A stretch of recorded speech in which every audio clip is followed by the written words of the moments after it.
Most people have heard the name Anduril. It shows up in headlines and gets mentioned alongside Palantir. Palantir is up some 75% since Trump's inauguration versus Apple, which is down 10%. Anduril is still a private company, but it's up 40% on secondary markets since then, according to Forge Global. So essentially, Kelly, this amounts to a new tech order. It's described as one of the most important defense startups in the world. But if you ask most people what Anduril actually does, they have no clue. Is it a drone company? Is it a weapons manufacturer? Is it an AI company? So in this video, I'm going to answer this one simple question: what does Anduril actually do? And more importantly, why does this company represent a fundamental shift in how modern defense works? To understand Anduril, you have to start with the problem it's trying to solve. Modern militaries don't suffer from a lack of weapons, they suffer from a lack of attention. Today's battlefield is flooded with sensors, cameras, radar, sonar, satellites, drones, all generating massive amounts of data all the time. And humans are still expected to watch most of it. Soldiers staring at screens, analysts monitoring feeds, commanders waiting for information to move up the chain. The problem is speed. Machines operate at machine speed. Humans, well, we operate at human speed. And by the time a human notices something going on with a drone, a missile, a vehicle, the moment to react may have already passed us by. That gap between machine speed and human reaction time is the core problem of modern warfare, and that's the gap Anduril is built to close. At a high level, Anduril builds autonomous defense systems powered by AI, but that description alone doesn't really capture it. Anduril is not just a hardware company. And it's not just a software company either. A better way to think about Anduril is as an autonomous nervous system for modern defense.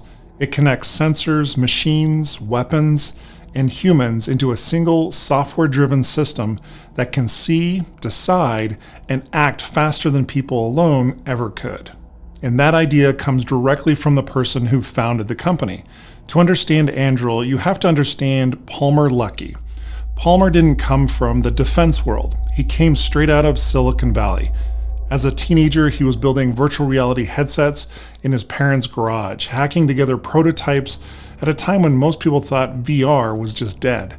That work eventually became what's known as Oculus, and in 2014, Facebook bought Oculus for about $2 billion. Palmer was still in his early 20s at this time, and overnight he became one of the youngest tech billionaires in the world. But that story didn't end the way most tech fairy tales do. A few years later, after some political controversy and internal conflict, Palmer Luckey was pushed out of Facebook. Instead of starting another consumer tech company, he turned his attention to national defense. Palmer looked at the US military and saw something deeply broken, not in terms of people or courage, but in terms of the technology. And when I left Oculus, it was more apparent than ever that the traditional defense contractors, who were really good at building things like better fighter jets, bigger submarines, bigger aircraft carriers, were not well equipped to build the technology that was going to matter for the future of warfare, particularly autonomous systems, artificial intelligence, and human-computer interaction and transhumanism. And it was also abundantly clear that the technologies that were equipped with the technology and the tools and the talent to make it different in this space were largely refusing to work with the defense sector. They were refusing to work on defense technology. And especially since that is kind of a unique thing in, I think, the US and maybe the rest of the West, certainly not a problem that is in Russia or China, I wanted to start a company where really smart people could work on national security problems and work on the technology that is going to keep our values safe. He saw outdated systems, slow purchase cycles, soldiers overwhelmed by screens and alerts, and he saw adversaries catching up fast using cheap drones, automation, and AI. And his conclusion was that the United States wasn't falling behind because they lacked weapons. It was falling behind because it lacked software speed. So in 2017, Palmer Luckey co-founded Anduril with a radical idea. What if defense technology were built like Silicon Valley software instead of Cold War hardware? Fast iteration, continuous updates, AI-first systems, machines watching machines so humans didn't have to. That mindset defines everything Anduril builds. At the center of Anduril's ecosystem is the core software platform called Lattice. If you've watched my Palantir video, this will sound familiar. Just like Palantir's Gotham acts as an operating system for data, Lattice acts as an operating system for physical defense systems. Lattice ingests data from cameras, radar, sonar, satellites, drones, and sensors, and fuses it into a single real-time view of that environment. But here's the key difference. Lattice doesn't just display information, it actually understands it. Using artificial intelligence, Lattice identifies objects, classifies threats, tracks movement, and can even recommend or execute responses, often faster than a human ever could. Instead of humans staring at screens, the system watches continuously. Instead of reacting to alerts, humans supervise decisions. This shift from manual operation to supervised autonomy is what makes Anduril different. And once you understand Lattice, the rest of Anduril's products start to make sense. Most people think about warfare in 4 domains: land, sea, air, and space. Palmer Luckey has argued there's actually a 5th domain people are ignoring, and that's underground. Tunnels, bunkers, hardened facilities. Anduril has been quietly developing autonomous systems designed to operate below the surface. Navigating and sensing through subterranean environments, details are limited, but the idea is clear. If future conflicts involve underground infrastructure, humans shouldn't be the ones crawling through it like we did back in the Vietnam War. Anduril's not just reacting to today's threats, they're building autonomy for domains more defense contractors haven't even fully acknowledged yet, like underground or subterranean environments. Now let's move underwater. The oceans are the most important and least visible battlefields on Earth. Anduril has built a full suite of autonomous undersea systems that operate there. At the high end is Dive XL, an extra-large autonomous underwater vehicle. Think of it as an unmanned submarine. It can travel long distances, carry modular payloads, deploy sensors, and even act as a mothership for smaller underwater drones. These smaller systems include Copperhead, and autonomous undersea vehicles that can act as sensors or delivering munitions or payload carriers, depending on the configuration. Anduril also builds Seabed Sentry, which places AI-enabled sensor networks on the ocean floor to continuously monitor maritime activity. Together, these systems create persistent undersea awareness without crews, without fatigue, and without constant human oversight. All of it connects back to Lattice.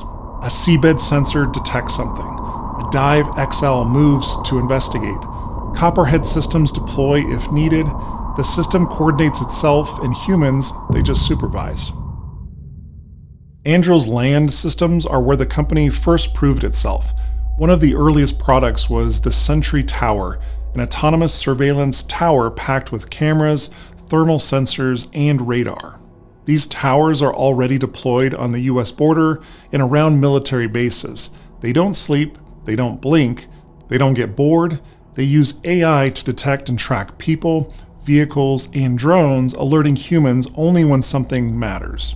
For wide sensing areas, Anduril built WISP, W-I-S-P, a passive panoramic infrared sensor that can scan massive areas for heat signatures without emitting signals. In the air, just above the ground, is Ghost, Anduril's small autonomous helicopter drone. Ghost is quiet, portable, and can stay airborne for long periods, autonomously patrolling or tracking targets.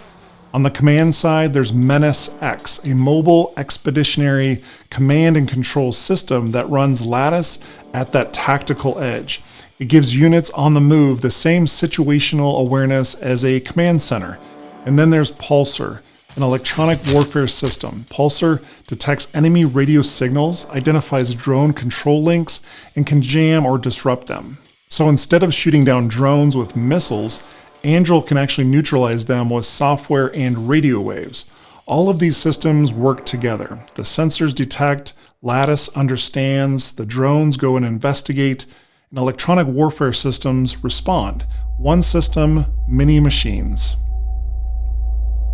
In the air, Anduril is building everything from small interceptors to jet-powered combat drones. At the high end is Fury, a large autonomous aircraft designed to operate as collaborative combat drone. Fury can fly alongside manned fighter jets or operate independently, carrying sensors or weapons into congested airspace. It's designed to be affordable, autonomous, and scalable, not a billion-dollar aircraft.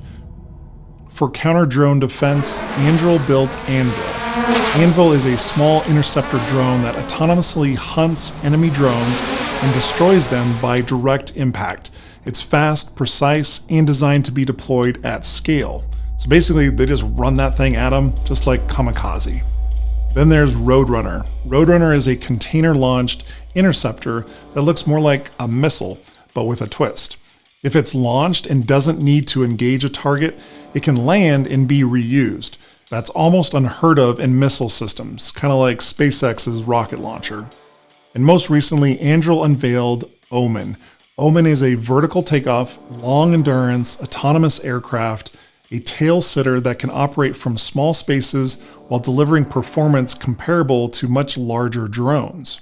It's already been ordered by international partners and represents Anduril's push into global markets. Again, all of this ties back to Lattice, the software, that operating system. These aren't standalone drones, they're actually nodes in a bigger network. Anduril isn't stopping at the atmosphere, they're expanding into space.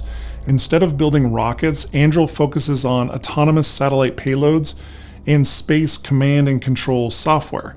They're applying Lattice to space surveillance, helping tie together sensors that track objects in orbit and identify threats in real time. Satellites shouldn't just collect data, they should understand it.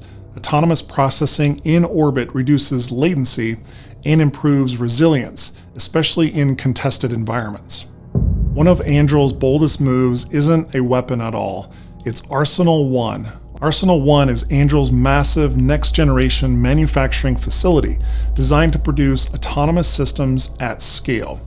Instead of building one product per factory, Arsenal One is designed to be software-defined manufacturing. Robots, flexible tooling, general-purpose assembly lines.